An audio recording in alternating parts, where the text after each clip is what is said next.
Bismillahirrahmanirrahim. Learn Quran in English language. Lesson number 9. Ta family letters.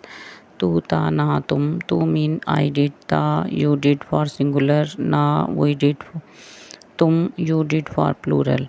Now we attach these letters with three fatha and two fatha words. First is fa'ala. We will replace fatha of lam by jazm or schoon. Then add the family letter. Fa'alta mean you. Fa'alta you did. Fa'alti I did. Fa'alna we did. Fa'altum you did. Next, there are some words for practice. Zalam, zalama, change zalama into zalam, then add tu ta na tum.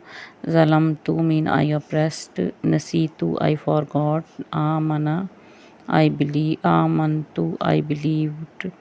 Kulna we said. Ataina we gave. Arsalna we sent. Labisna we stayed. Ataina